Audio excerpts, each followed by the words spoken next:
Okay, so we've got a crazy game ahead of us when it comes to the MTN 8 between Stellenbosch and Orlando Pirates. And how I speak about this game is that it's a very interesting game. It's a very interesting game, but it's also a very confusing game. And what I mean by confusing is if you were to close your eyes and forget which teams are playing, and I was to just say it's a random Tuesday and I've got two teams here, and I just describe the teams for you, the answers would be very interesting. So if I tell you that the first team is a team that loves transition, it's a team that attacks with 4 players, stretches teams wide, and then hits them inside. It's a team that has a thinking number 10 or a player that plays on the number 10 that really controls that game. But the beauty of that team is that they hit you quickly and they confuse your defense.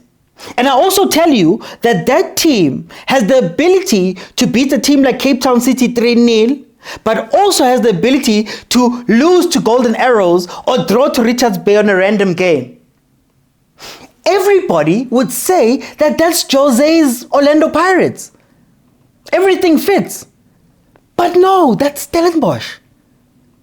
If I told you that the other team was a team that would control a game, that would be patient in a game, but wouldn't create that many chances, and would still win games, but those games would be last-minute wins where individual brilliance came into it. It's a free kick, it's a cross that's deflected in by a defender, it's those type of scruffy wins. But also a team that, man, if you're not awake, they catch you and can beat you 3-0. Oh, and by the way, that team is unbeaten in 9 games. Everybody would say, that is Rulani's Mamelodi Sundowns. Patient, they hold the possession, they don't panic, they don't create chances, but they win their games late and they win a lot of their games. So now we're sitting with a Stellenbosch and a Pirates that are both changing how they approached games. Sorry to interrupt this video, but I need a little bit of your help. If you're watching this on YouTube, you can probably see my subscribe account. And if you can, I'd be very grateful if you would subscribe. That is actually the best way to support this channel, because the bigger that number is, the better it looks to potential guests and other brands and companies that I will approach for sponsorship. It may seem like a very small thing to ask for, but it actually helps with all of this. Thank you very much. Let's get back to the video. Last season, Stellenbosch would sit back, absorb the pressure, and then hit you on the break with Reyners and Van Wyk, 2-man counter, Reyners Van Wyk or Reyners Titus, and catch you out that way. Score their 1 goal, shut the back door, and see out the rest of that game. This Stellenbosch this year is forward pressing, far more risky in their game. They give you 4 players, De Jong, Mujela, Cupido, Barnes, or Pili. But it's always 4 players that join there. And then what they do is De Jong becomes the guy who orchestrates that thing. It's not a Tito playing it to Mfukeng or a Saleng, but it's De Jong playing it to a Mujela or a Barnes or a Cupido. And they tend to put pressure on your defense by making them go wide. So where last season it would be 2-man trying to get your center backs into one-on-one fights with either Reyners or Van Wyk and taking advantage of that because Reyners is a lot faster, this one goes forward. But what's interesting about this Stellenbosch is that they concede goals. So they high risk, high reward. You commit 4 players forward, 5 players sometimes with Putsaka joining there. It means that when you're defending, fine, you have a back 4. But then those guys are all too slow. The supporting players are all too slow to get back. And now that means that if I'm attacking you with 3 players, let's say Mfukeng, Mabasa and Saleng, your 2 center backs are busy with Ubabasa. Your right and left back are busy with Mfukeng and Saleng, but then there's a gap there where a Tito can take advantage. We've seen Tito score incredible goals this year from that position, and also Umbata.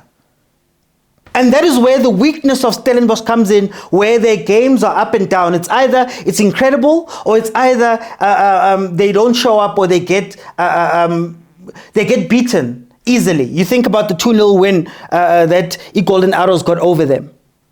So it almost feels like Stellenbosch and Pirates have changed hands.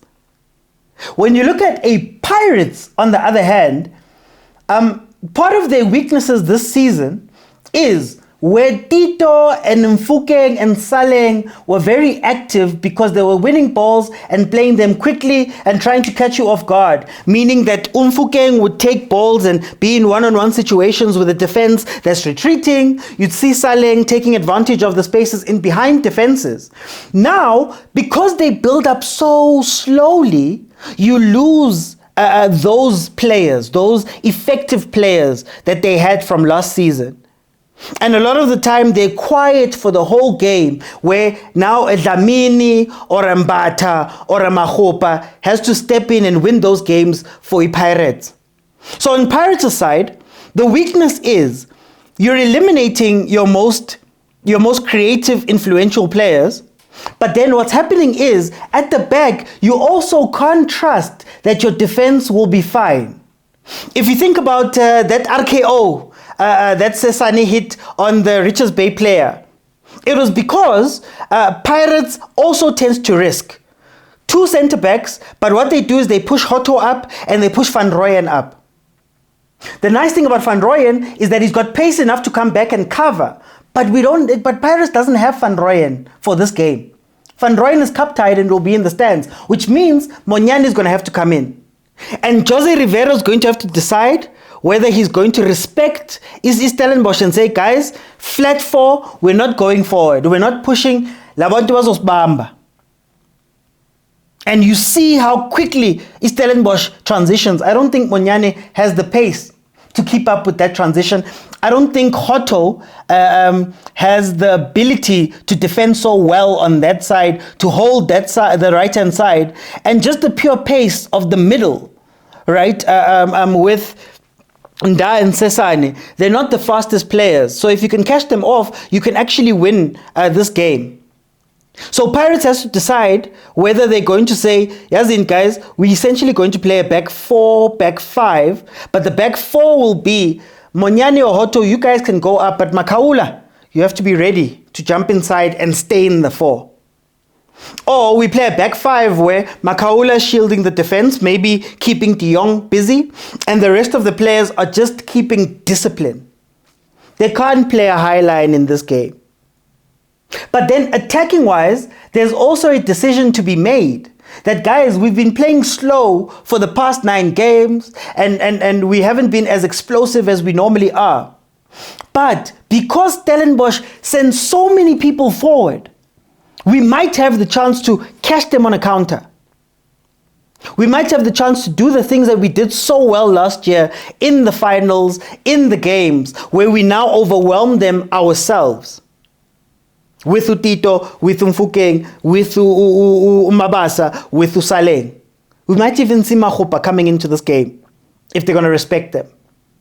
Stellenbosch also has to play the same game. Can you afford to bring in 4 players and attack, and maybe sometimes 5 players with Butsaka who likes to get forward too? Can you afford to have 5 players up and not have defensive cover? Can you expose your defense like you have been exposing your defense over the past few games, knowing that this Pirates team can take advantage of that? That's going to be the very interesting part of this game. This game is going to play out one of 2 ways. It's either Stellenbosch scores first and then it becomes a shootout. It's going to become who scores the most goals. Can you outscore me?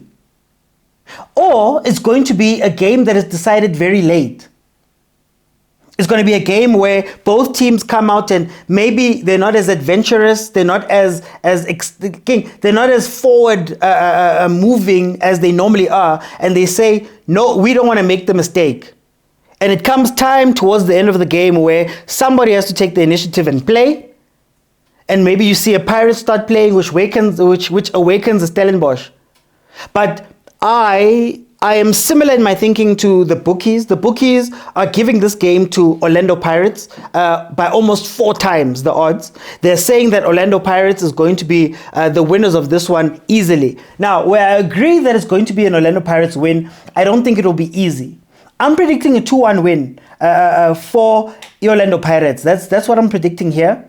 And I think the reason why I'm saying this is because Orlando Pirates has the ability and has shown the ability to be able to win games late. They've shown the ability to, man, when the game is deadlocked and nothing is coming, Dlamini scores. When the game is deadlocked and something is not coming, Mbata scores. Or when somebody makes a mistake, they can pounce on it. The key players in this game for me is going to be Nda. Nda is going to be extremely important in this game. I foresee him having the ball a lot and having to deal with a press, a forward press. So can they play that ball out? It's going to be in the middle. And I believe Jose will play Makaula in the middle just for control's sake. So Makaula is going to become a very important player, especially when Pirates is defending, in terms of watching De Jong. On Stellenbosch's side, I think De Jong is very important. He's the key to the... He's become almost a number 10 type player. And the nice thing about him is that even if those front three guys are busy, he also has a shot on him. He's also able to make some moves. So that's going to be very interesting. And it's going to be Mujela. It's going to be playing on the left-hand side. I want to see how Mujela versus Monyane is going to work out. I want to see how Barnes or even Mujela versus Hotto is going to work out. And I want to see if those defenders can deal with Cupido's movement. So all in all, I think this is going to be an incredible game. An incredible game we're going to watch. And it's such a fitting end to the MTN 8, where it's the teams that finish second and third in the league.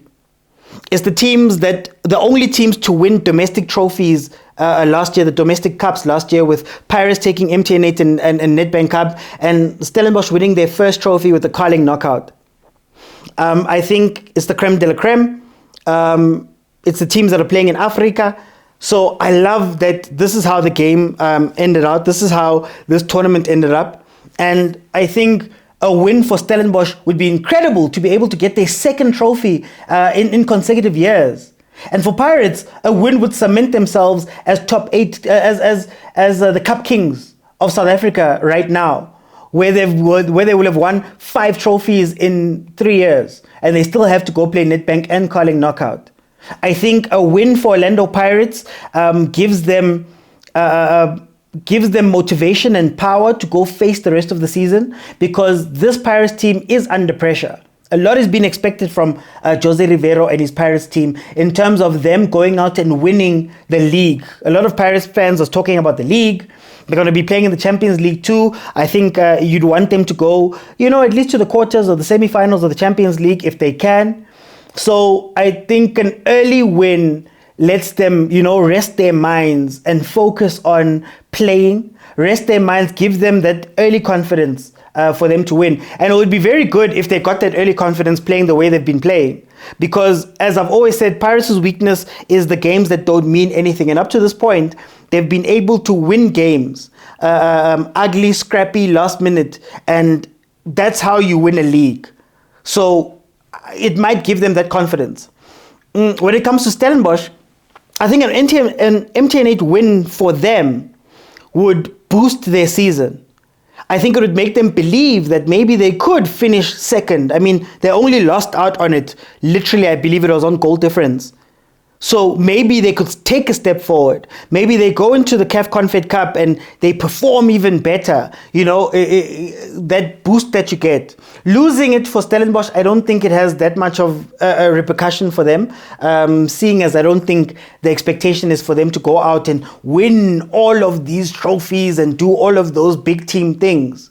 But I think a win takes this team into another place, and I think maybe that's where management might want to start investing a lot more, might want to start looking like a Sundowns, start making sure that the resources are given and all of that stuff. So very, very, very interesting game. I'm looking forward to it, and I will be live at 6 p.m.